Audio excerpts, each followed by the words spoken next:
alim, nabi, rasul, kenapa mereka minta hidayah? Kalau yang jahil sudah, yang baru separuh ilmu sudah, yang sudah berilmu tidak beramal sudah, yang meyakini yang batil sudah. Sekarang kita tanya, kenapa Nabi tetap minta hidayah? Kalau 4 tadi menceritakan tentang diri kita, tapi kalau kemudian yang kelima, kenapa Nabi dan orang-orang soleh yang mengikuti jalan para Nabi, yaitu para sahabat, para tabi'in, dan kita yang berusaha untuk mengikuti mereka, ridwanullah alaihim, kenapa kita masih tetap minta hidayah? Karena belum tentu apa yang antum dapatkan kalau sudah benar itu menjamin antum itu meninggal dalam keadaan itu. Kita apa pernah menjamin bahwasanya kita akan mati husnul khatimah dalam keadaan iman? Siapa yang menggaransi iman kita? Tidak ada. Minta hidayah supaya Allah itu memberikan istiqomah setelah kita dapat ilmu yang benar. Bukankah Allah menunjukkan lembaran-lembaran kehidupan sejarah, banyak orang yang mereka itu bertabur iman di awal kehidupan, tetapi mereka matinya murtad. Bal'am bin Ba'urah, apa kurangnya Bal'am bin Ba'urah? Hidup pada zaman Nabi Musa, di mana doanya dikabulkan oleh Allah setiap waktu-waktu yang sempit dan terdesak. Sampai Malik bin Dinar berkata, karena mujabud da'wah fi syada'id. Kalau sudah bicara tentang Bal'am bin Ba'urah, Masya Allah, doanya selalu dikabulkan oleh Allah dalam keadaan genting. Kata Malik bin Dinar rahimahullahu ta'ala ketika menafsirkan surat Al-A'raf 175. Tapi matinya murtad. Rajal Unfuah, sahabat Nabi, dipuji oleh Abu Bakar, dipilih oleh Abu Bakar untuk menjadi delegasi sunnah, mendakwahkan kepada Musailamatul Kadzdzab, matinya beriman, murtad. Ubaidillah bin Jahsy yang pernah menyelamatkan kehidupan agamanya sampai ke Habasyah, ketika Nabi masih di Mekah, ikut di dalam hijrah yang pertama, hijrah yang kedua ke Habasyah, beriman? Tidak, murtad di Habasyah. Kecintaannya minum khamr menjadikan dia murtad. Seorang muadzin yang diceritakan oleh Imam Qurtubi, murtad ketika kemudian tergiur dengan pesona seorang wanita yang dia lihat ketika adzan di tempat yang tinggi. Orang dulu ketika adzan naik ke tempat yang tinggi, melihat seorang wanita begitu cantik, turun, ini gentle dia ini, turun, dia katakan dia cinta sama wanita itu. Wanita itu berkata, tidak bisa kami nerima kamu karena kami Nasrani dan kamu Muslim.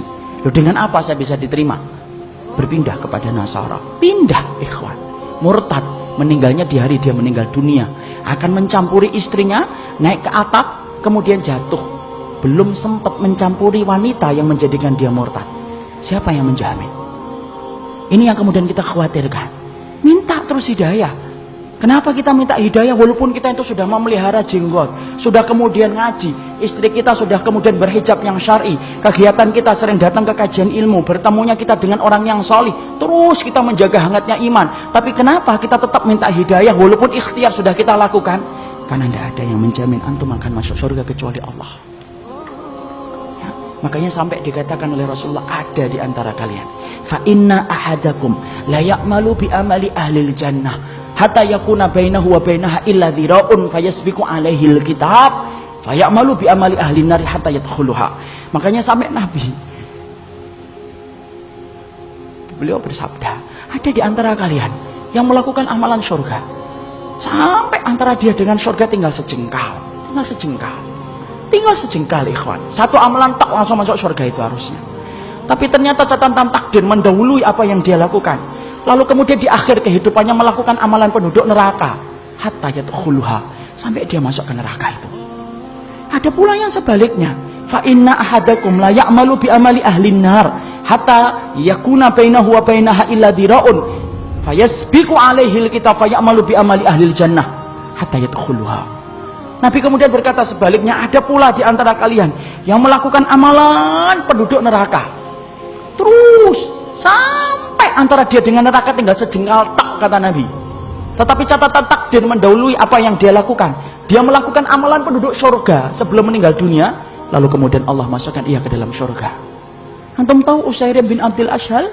Usairim bin Abdul Ashhal, seseorang sahabat yang dikatakan oleh Nabi sebagai penduduk surga, tapi keningnya tidak pernah dipakai untuk bersujud kepada Rabbnya. Karena apa? Masuk Islamnya belum ada 24 jam. Ketika dia masuk Islam mengucapkan syahadat, dia bertanya, sholat? Belum waktunya sholat. Apa yang saya lakukan? Ayo berjuang bersama Rasulullah. Berjuang bersama Rasulullah SAW dan para sahabat. Ketika kemudian dalam peperangan tersebut Allah takdirkan dia meninggal dunia. Ketika meninggal dunia, Maka rame para sahabat membicarakan tentang Utsairim bin Abdul Asyhal. Sampai Abu Hurairah berkata, inilah penduduk surga yang belum pernah menempelkan keningnya untuk mencium bumi bersujud kepada Allah. Itulah Utsairim bin Abdul Asyhal. Siapa yang jamin, ikhwan? Jangan sombong kalau kita hari ini sudah ngikut-ngitip, Pak. Jangan sombong ketika kita hari ini sudah ngaji. Belum tentu itu akan menjadi jaminan bahwasanya itu menjadi keimanan kita ketika meninggal dunia. Jangan magrur. Apa itu magrur? Tertipu dengan amalan kita, merasa bahwasanya amalan kita itu akan pasti menjadikan kita masuk surga. Siapa yang jamin? Minta hidayah kepada Allah supaya kemudian kita diberikan oleh Allah. Kalau antum betul-betul orang yang solih, supaya hidayah yang antum minta menjadikan antum diberikan istiqomah sampai antum meninggal dunia. Itu yang kita minta kepada Allah. Inilah pentingnya hidayah. Makanya di dalam kehidupan kita sampai Allah terangkan doa yang pertama bukan doa meminta ampunan. Doa yang pertama bukan meminta surga. Doa yang pertama di dalam Al-Quran bukan meminta perlindungan dari neraka. Tapi doa yang pertama, ikhwan, antum sebagai hambanya Allah diajarin oleh Allah. Kita diajarin oleh Allah minta hidayah. Karena kalau antum sudah dapat hidayah, antum diampuni oleh Allah. Kalau antum sudah dapat hidayah, antum dimasukkan surga oleh Allah. Kalau antum minta hidayah, antum akan dijaga dari api neraka. Dan itu didahului dengan hidayah.